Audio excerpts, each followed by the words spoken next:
João, capítulo 3. Havia um homem do partido dos fariseus chamado Nicodemos, um destacado líder entre os judeus. Certa vez ele visitou Jesus tarde da noite e disse: Rabi, sabemos que o Senhor é um mestre que vem de Deus.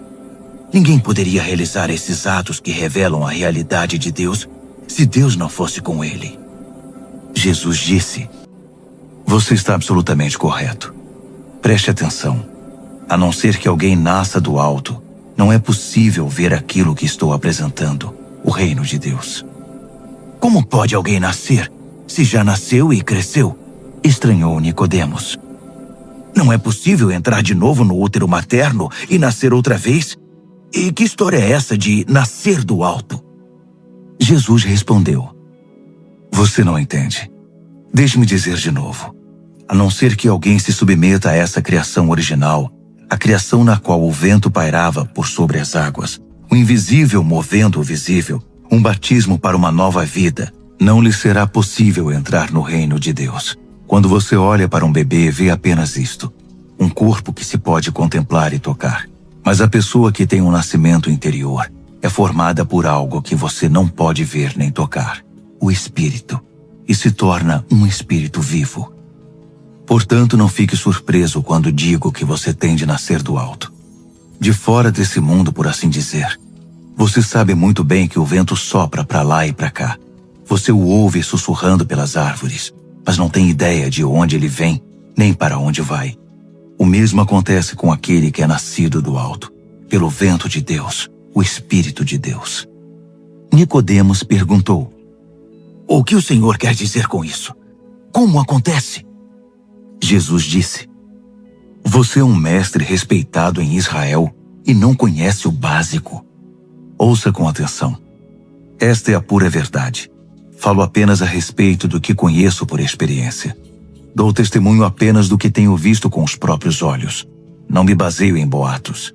Mas em vez de encarar as evidências e aceitá-las, você as evita com perguntas. Se quando digo coisas claras como o dia você não acredita em mim, por que eu falaria de coisas que você não pode ver, das coisas de Deus? Ninguém jamais esteve na presença de Deus, senão aquele que veio daquela presença, o Filho do Homem. Assim como Moisés levantou a serpente no deserto para que o povo pudesse vê-la e crer, é necessário que o Filho do Homem seja levantado, para que todos os que olharem para ele com confiança e com esperança legítima recebam a vida real, a vida eterna. Deus amou tanto o mundo que deu seu Filho, seu único Filho, pela seguinte razão: para que ninguém precise ser condenado, para que todos, crendo nele, possam ter vida plena e eterna.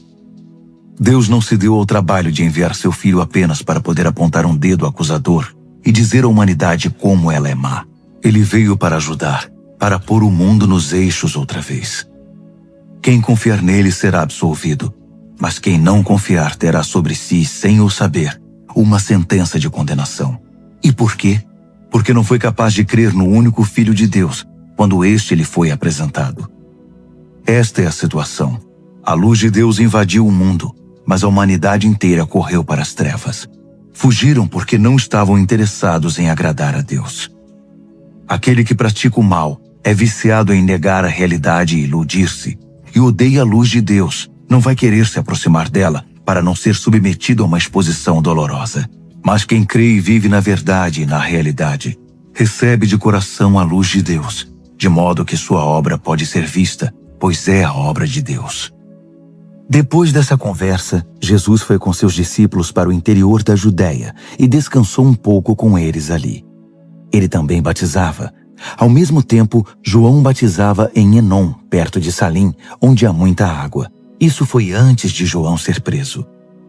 Os discípulos de João tiveram uma discussão com a elite judaica a respeito da natureza do batismo e foram perguntar a ele: Rabi, o senhor conhece aquele que estava contigo do outro lado do Jordão? Aquele a quem o senhor confirmou com seu testemunho? Pois bem, ele agora está competindo conosco. Ele está batizando também. E todos estão se tornando seguidores dele em vez de se unir a nós. João respondeu: É impossível alguém ter sucesso.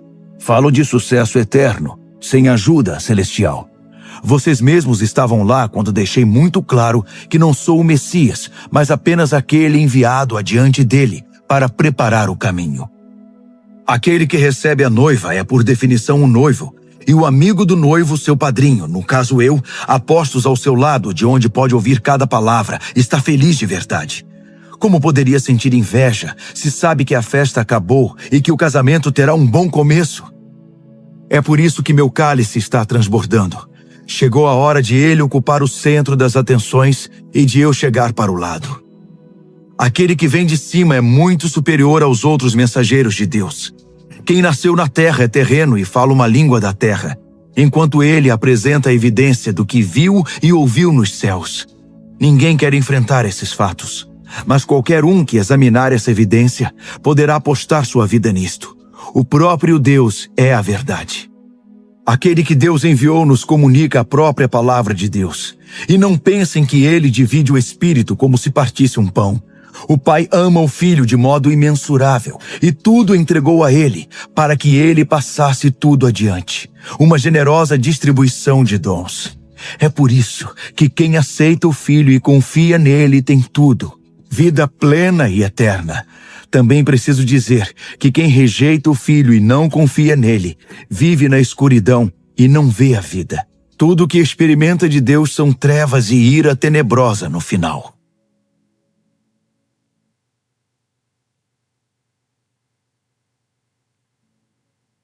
João, capítulo 4. Jesus percebeu que os fariseus se deram conta dos batismos que ele e João realizavam. Se bem que não era Jesus quem de fato batizava, mas seus discípulos. Eles perceberam que Jesus estava batizando mais pessoas que João, criando uma rivalidade aos olhos do povo. Jesus então deixou a Judéia e voltou para a Galiléia. Para chegar lá, tinha de passar por Samaria. Ele caminhou até Sicar, uma aldeia samaritana que divisava com as terras que Jacó tinha dado ao seu filho José. O poço de Jacó ainda estava lá. Jesus, cansado da viagem, assentou-se perto do poço. Era cerca de meio-dia. Uma mulher, uma samaritana, veio buscar água. Foi então que Jesus lhe pediu: "Poderia me dar um pouco de água?" Os seus discípulos tinham ido à cidade comprar comida para o almoço. A samaritana, surpresa, perguntou: "Como pode um judeu pedir alguma coisa a mim, uma samaritana?" Na época, os judeus se recusavam a falar com os samaritanos. Mas Jesus respondeu: "Se você conhecesse a generosidade de Deus e soubesse quem sou eu, pediria água a mim, e eu lhe daria água pura, água da vida." A mulher disse: "O Senhor não tem um balde para tirar água e o poço é fundo. Então, de onde vai tirar essa água viva? Por acaso o Senhor tem mais recursos que nosso antepassado Jacó, que cavou este poço e bebeu dele, e também seus filhos e seus rebanhos, e o deixou para nós?" Jesus disse: "Quem beber desta água vai ficar com sede outra vez. Quem beber da água que eu der nunca mais terá sede. Nunca. A água que ofereço é como um poço artesiano interior, jorrando vida para sempre." Então a mulher lhe pediu: "Senhor, dê-me dessa água, de modo que eu nunca mais tenha sede, nem tenha de voltar a este poço." Ele disse: "Vá chamar seu marido e volte aqui." "Não tenho marido", foi a resposta. "Você disse bem, não tenho marido. A verdade é que você já teve 5 maridos, e o homem com quem vive agora não é seu marido. Você falou a verdade." "Ah, o Senhor é profeta. Então tire a minha dúvida. Nossos antepassados adoraram a Deus neste monte, mas vocês, judeus, insistem em que Jerusalém é o único lugar para adorar. Quem está certo?" "Mulher, acredite. Está chegando a hora em que vocês, samaritanos, irão adorar o Pai, mas não neste monte, nem em Jerusalém. Vocês adoram como que tateando no escuro. Nós, judeus, adoramos na clara luz do dia. O caminho de Deus para a salvação veio por meio dos judeus. Mas chegará o momento, na verdade já chegou, em que não importará como vocês são chamados ou onde irão adorar. O que conta para Deus é quem você é e como vive. Seu culto deve envolver o seu espírito na busca da verdade. Este é o tipo de gente que o Pai está procurando. Aquele que é simples e honesto na presença dele em seu culto. Deus é espírito, e quem o adora deve fazê-lo de maneira genuína. Algo que venha do espírito, do mais íntimo do ser. A mulher disse: "Não entendo bem sobre isso. O que sei é que o Messias está vindo.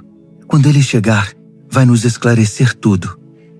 "Eu sou o Messias", declarou Jesus. "Você não precisa esperar nem procurar mais." Naquele momento, os discípulos chegaram e ficaram escandalizados. Não podiam acreditar que o mestre estivesse conversando com uma mulher daquele povo. Ninguém disse nada, mas a fisionomia deles dizia tudo. A mulher aproveitou a oportunidade para se retirar. Um pouco confusa, deixou o jarro de água para trás.